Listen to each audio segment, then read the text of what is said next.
Hello hi दोस्तों, BK exam में आप सभी का स्वागत है। जैसा कि आप देख पा रहे हैं, यूपीएसआई भर्ती 2025, इसमें हम आपको पूरी जानकारी देने वाले हैं कि कितने इसमें फॉर्म भरे गए हैं, कितने इनवैलिड हैं और कितने सही हैं। एग्जाम डेट है जो वो कंफर्म हो चुकी है। टॉपिक वाइज सिलेबस इसका क्या रहेगा और प्रीवियस ईयर कट ऑफ इसकी कितनी गई थी, तो हम आपको ये जानकारी पूरी इस वीडियो में आपको एकत्रित है और देने वाले हैं। तो अगर आप ये पूरी जानकारी चाहते हैं तो वीडियो को लास्ट तक जरूर देखें, स्किप करके मत जाएं। देखिए, दरोगा भर्ती में 16,45,000 अभ्यर्थियों ने किया आवेदन और देखिए करीब 8,000 लोगों का आवेदन शुल्क नहीं हो सका जमा। दोबारा मिलेगा मौका, तो इनको दोबारा मौका नहीं मिलेगा। उत्तर प्रदेश में 4543 दरोगा या समकक्ष पदों पर भर्ती के लिए 16,45,000 अभ्यर्थियों ने ऑनलाइन आवेदन किया है, जिसमें से करीब 8,000 लोगों ने आवेदन शुल्क तकनीकी के कारण जमा नहीं हो सका है, जिसकी वजह से उन्हें दोबारा मौका दिया जाएगा। वहीं दूसरी ओर बृहस्पति को आवेदन करने की प्रक्रिया समाप्त होने के बाद भर्ती बोर्ड ने लिखित परीक्षा कराने के बाकायदा जुट गए हैं। तो भर्ती बोर्ड ने अधिकारियों के मुताबिक अभ्यर्थियों की सुविधा के लिए 12 सितंबर सुबह 6 बजे से 15 सितंबर सुबह 6 बजे तक आवेदन पत्र में संशोधन किए जाने हेतु अवसर प्रदान किया गया है। किए जाने के निर्णय भी लिया गया है। बोर्ड द्वारा जल्द नई भर्ती नियमावली के मुताबिक फुल प्रूफ लिखित परीक्षा का आयोजित की जाएगी।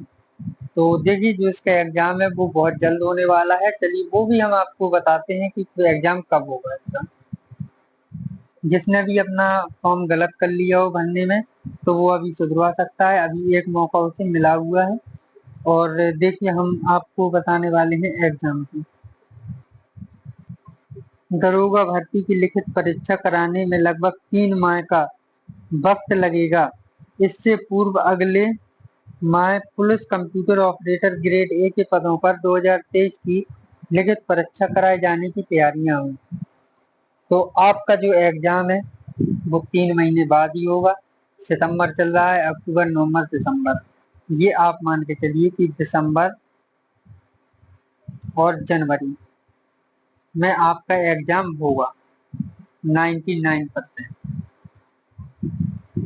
तो आप लोग ऐसे तैयारी करिए कि दिसंबर और जनवरी में आपकी तैयारी एक बेहतर तैयारी हो, जिसमें ये एक अच्छा मौका है दरोगा बनने का। अब जान लीजिए इसका सिलेबस टॉपिक वाइज। देखो, हिंदी 40 क्वेश्चन आते हैं 100 नंबर के। और आपकी मूल विधि, संविधान, सामान्य ज्ञान 40 क्वेश्चन आते हैं 100 नंबर। संख्यात्मक एक मानसिक योग्यता परीक्षा 40 क्वेश्चन आते हैं 100 नंबर। और मानसिक अभिरुचि परीक्षा, बुद्धि बुद्धि उपलब्धि परीक्षा, तार्किक परीक्षा 40 क्वेश्चन आते हैं 100 नंबर के। अब हम आपको टॉपिक वाइज बताने वाले हैं कि टॉपिक कौन कौन से आते हैं।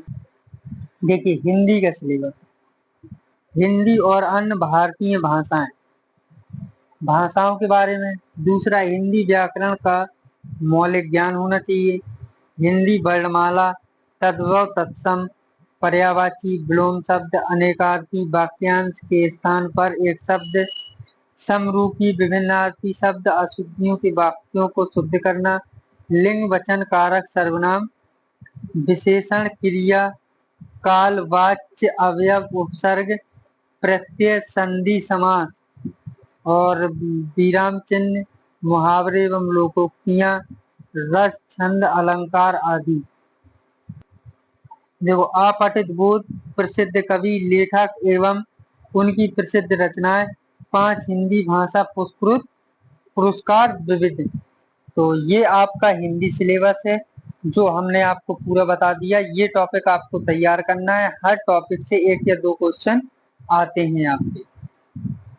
और देखिए, अब देख लेते हैं मूल विधि, संविधान और सामान्य ज्ञान में कौन कौन से टॉपिक आते हैं।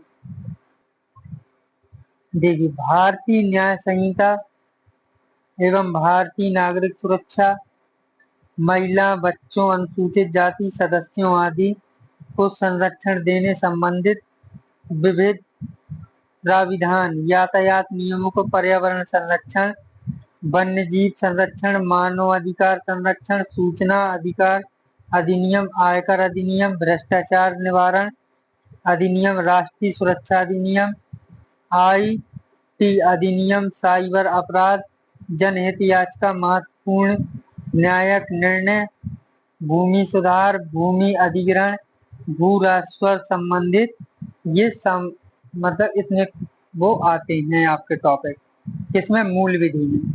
अब जान लेते हैं सामान्य ज्ञान में। देखो संविधान का उद्देश्य मौलिक अधिकार, नीति निर्देशक तत्व एवं मूल कर्तव्य, संसदीय व्यवस्था, केंद्रीय एवं प्रदेशीय सरकारों के गठन एवं उनके अधिकार, कानून बनाने का अधिकार, स्थानीय शासन, केंद्र और राज्यों के बीच संबंध, निर्वाचन एवं अन्य महत्वपूर्ण जानकारी, संवैधानिक अनुसूचियां, अखिल भारतीय सेवाएं एवं उनकी चयन पद्धति आदि विषय में सामान्य जानकारी। तो ये आता है आपका संविधान। आप देखिए लास्ट में आपका क्या, सामान्य ज्ञान। देखो सामान्य विज्ञान, स्वास्थ्य विज्ञान एवं भारत का इतिहास, भारत की स्वतंत्रता संग्राम, भारतीय अर्थव्यवस्था, संस्कृति, भारतीय कृषि, वाणिज्य, व्यापक जनसंख्या, पर्यावरण, नागरीकरण एवं अंतर्राष्ट्रीय महत्व के सामाजिक विषय, उत्तर प्रदेश, शिक्षा, संस्कृति और सामाजिक प्रस्थानों के संबंध में। और देखो सबसे ज्यादा इम्पोर्टेंट है प्रशासनिक व्यवस्था, भारत और पड़ोसी देशों के बीच संबंध, कंप्यूटर कौशल, आधारभूत जानकारी, सूचना एवं प्रौद्योगिकी, मौलिक आधारभूत ज्ञान, सोशल मीडिया, कम्युनिकेशन। तो अब देखिए ये पूरा आपका सिलेबस था जो आपके 40 नंबर दे के जाएगा यहाँ से। तो इसमें से आपको टॉपिक सभी होना चाहिए। और भी देख लेते हैं नेक्स्ट। देखिए अब आगे अपनी संख्यात्मक एवं मानसिक योग्यता परीक्षा, जिसे कहते हैं रीजनिंग। देखो संख्या पद्धति, सरलीकरण, दशमलव और भिन्न, महत्तम समवर्तक, लघुत्तम समवर्तक, अनुपात, समानुपात, लाभ हानि और साधारण ब्याज, चक्रवृद्धि ब्याज और दूरी, समय दूरी, सारणी ग्राफ का प्रयोग, मैनिपुलेशन और संगणना। ये है आपकी क्या, मैथ, दोनों मिक्स रहती है। मानसिक योग्यता परीक्षा में थोड़ा सा कहीं जीके मिल गई और वो कहीं थोड़ी सी रीजनिंग मिल गई, ये आप दशमलव और सरलीकरण रीजनिंग में आ जाती है और बकाया ये आपकी मैथ हो जाती है। देखो तार्किक, आरेख, संकेत संबंधित और प्रत्यक्ष ज्ञान बोध और शब्द रचना परीक्षण और समरूपता, ये क्या है, अक्षर श्रृंखला, शब्द वर्णमाला और ये आंकड़ों की तार्किक विश्लेषण। तो ये सभी कुछ आएगा इसमें। इसमें कुछ ऐसी जानकारियां आती हैं जो पुलिस के खिलाफ, मतलब पुलिस के उसमें हित में होती हैं, तो वो भी हम आपको आगे जानकारी देंगे। तो अभी एक टॉपिक और बचा हुआ है, मानसिक अभिरुचि एवं बुद्धि उपलब्धि परीक्षा, तार्किक परीक्षा। इसमें देख लीजिए कौन कौन से टॉपिक आते हैं।